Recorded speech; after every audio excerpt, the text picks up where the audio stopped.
सर्वप्रथम आप सभी को नमस्कार।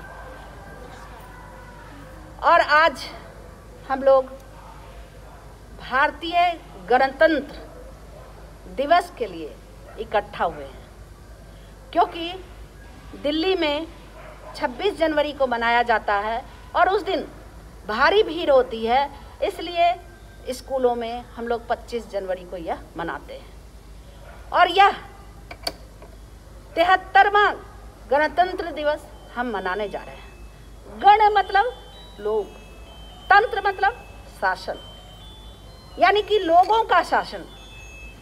हम सभी जानते हैं भारतवर्ष में प्रजातंत्र है और प्रजातंत्र प्रजा के लिए, प्रजा का शासन है, यानी कि प्रजा इसमें भागीदारी लेती है, उसकी पूर्ण भागीदारी प्रजा की होती है और तभी हम गणतंत्र दिवस मनाने योग्य हुए हैं।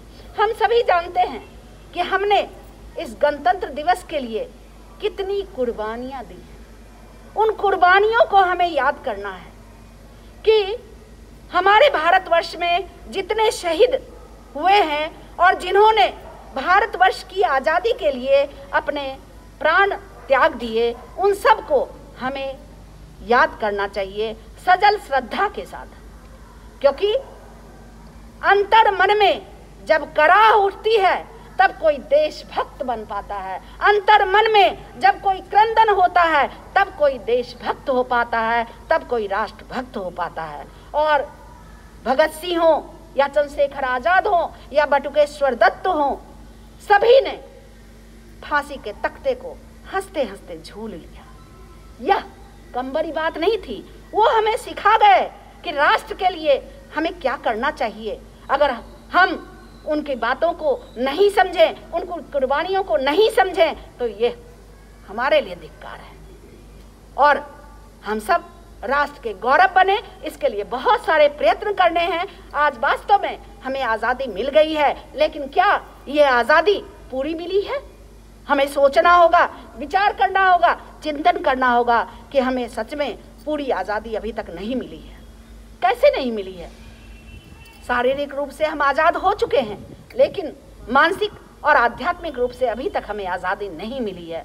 चाहे स्कूल हो, चाहे कॉलेज हो, चाहे संस्थाएं हो, चाहे जितने भी कर्मचारी उनमें काम करते हों, उन सभी को आज पुनः विचार करना पड़ेगा कि आखिर यह मानसिक और आध्यात्मिक आज़ादी हमें कैसे मिलेगी। इसी के लिए हमारे ऋषि अरविंद घोष जो हैं, उन्होंने कहा था कि अभी भारत को शारीरिक आज़ादी मिली है, लेकिन मानसिक और आध्यात्मिक आज़ादी नहीं मिली है। और इसके लिए हम सबको प्रयत्न करना होगा कि गांधी जी ने तो राष्ट्रीय एकता का नारा दिया और गांधी जी के प्राण भी उस राष्ट्र के लिए चले गए, लेकिन हम सबको प्राण देने की जरूरत नहीं है, लेकिन अपने मन को, अपने प्राण को राष्ट्र के लिए समर्पित करने की आवश्यकता है।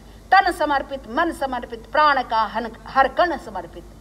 जब तक हम ये नहीं सोच लेंगे, जब तक हमारे अंदर यह कठोर बात अंदर घुस नहीं जाएगी कि हाँ, हम राष्ट्र के लिए जो भी होगा, जैसे भी होगा करेंगे, तन से भी करेंगे, मन से भी करेंगे और आत्मा से भी करेंगे। जो हमारे गांधी जी ने किया, जो हमारे लिए सुभाष चंद्र बोस ने किया, जो हमारे लिए लाल बहादुर शास्त्री ने किया, वह कम नहीं है। और केवल गांधी जी ही नहीं, 1857 की भी लड़ाई लड़ी गई थी।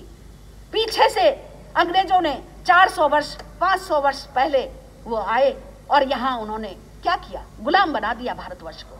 और जब गुलामी की जंजीरों में हम सब जकड़ गए, तब उसके बाद हमारे अंदर से यह करुणा निकली, यह मन में हुआ कि नहीं, इस जंजीर को तोड़ना है। वो जंजीर तो टूट गई, लेकिन मन की जंजीर, मन के कारागृह में जो हम बंधे हुए हैं, उस मन के कारागृह से निकलना है। आज हर एक बच्चे के मन में देशभक्ति का भाव हो जाए, हर एक बच्चा सोचे कि हमारे राष्ट्र की सभ्यता और संस्कृति क्या थी, उसके विषय में सोचे, तब हमारा देश वास्तव में आज़ाद हो जाएगा। आज पूरी तरह आज़ाद नहीं है। आज सभी दीवाने बने हुए हैं पाश्चात्य संस्कृति के। क्या उन्हें पता नहीं है कि हमारा भारतवर्ष जगत गुरु था? 1893 में विवेकानंद ने भाषण दिया था सर्वधर्म सम्मेलन में, और उस समय भारतवर्ष का नाम ऊंचा हुआ था। हमें वही विवेकानंद चाहिए, हर बच्चे के अंदर वही विवेकानंद दिखने चाहिए, हर बच्चे के अंदर वही शंकराचार्य दिखने चाहिए कि हाँ हम हैं इस देश के। क्योंकि भारतवर्ष की सभ्यता और संस्कृति अध्यात्म से फलती और फूलती है। अध्यात्म अर्थात व्यक्तित्व का परिष्कार। अगर बच्चों के अंदर व्यक्तित्व का परिष्कार नहीं हुआ तो वो शिक्षा किस काम की। अगर हम शिक्षालय में खड़े हैं तो शिक्षालय एक मंदिर है शिक्षा के लिए, और जो भी शिक्षार्थी यहाँ आता है उस मंदिर में भगवान की मूर्त कौन होते हैं? शिक्षक। और उस मूर्त के प्रति साष्टांग दंडवत हम मन से करें, आत्मा से करें। गुरु के प्रति कहा गया है श्रद्धया परिप्रश्नेन सेवया, यानी श्रद्धा पूर्वक प्रश्न करें, सेवा पूर्वक प्रश्न करें तो आपको उत्तर अवश्य मिलेगा। तो शिक्षा जगत में हमें ऐसा बनना है कि बस शिक्षार्थी देख करके लगे कि उसके अंदर वही विवेकानंद, वही अरविंद घोष, वही राजेंद्र प्रसाद हैं। आप लोगों को पता होगा कि राजेंद्र प्रसाद ने चंपारण सत्याग्रह से वो आगे बढ़े थे, राजेंद्र प्रसाद। और डॉक्टर राजेंद्र प्रसाद इतने मेधावी, इतने प्रतिभा संपन्न थे कि खुद एग्जामिनर को लिखना पड़ा, exam is better than the examiner, कि परीक्षार्थी जो है परीक्षक से ज्यादा अच्छा है। और यही हमारे बच्चों में भी हो जाना चाहिए। जिस दिन हमारे बच्चे इस तरह के हो गए तो देखिए हमारा राष्ट्र कितना उज्जवल हो जाएगा। आप भारतवर्ष के मस्तक तिलक हैं, भारतवर्ष की किलकन है आप, भारतवर्ष की पुलकन है आप, लेकिन वह पुलकन कहाँ चली गई, कहाँ खो गई? आप कहाँ अमेरिका, ब्रिटेन, फ्रांस किए जा रहे हैं? क्या अपने भारतवर्ष में कुछ नहीं है?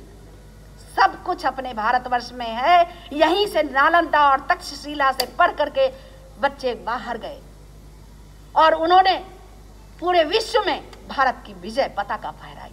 विजय पताका वह नहीं जो शस्त्रों से जीती जाए, विजय पताका वह होती है जो शास्त्रों से जीती जाए। और वो शास्त्र हैं हमारे वेद, उपनिषद, पुराण, रामायण, महाभारत।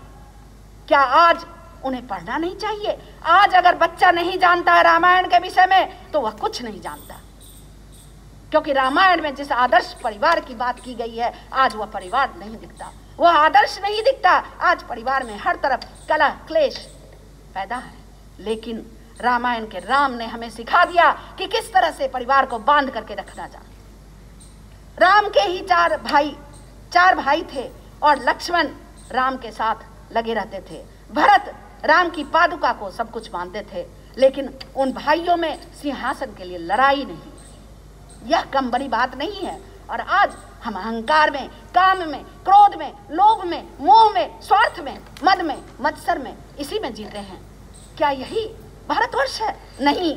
हमारा भारतवर्ष वह था जो ऋषियों मुनियों का देश था, जहाँ त्याग की बातें होती थी, जहाँ तप की बातें होती थी, जहाँ संयम की बातें होती थी। लेकिन आज न संयम है, न तप है, न त्याग है।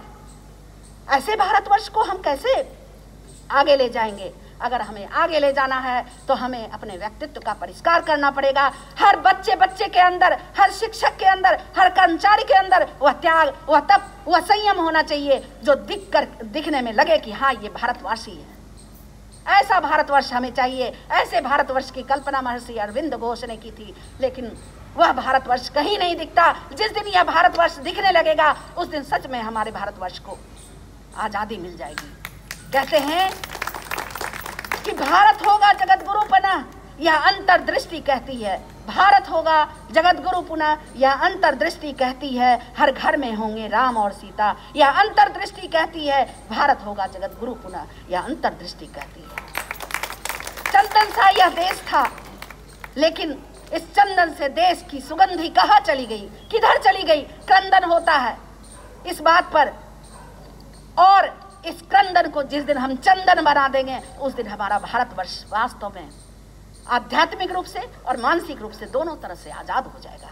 आज हर बच्चे पढ़ें और उसके बाद भारत के प्रांगण के इतने अच्छे शिशु बने, इतने अच्छे परिवार वो बसाए कि लगे कि ये हमारा भारतवर्ष है।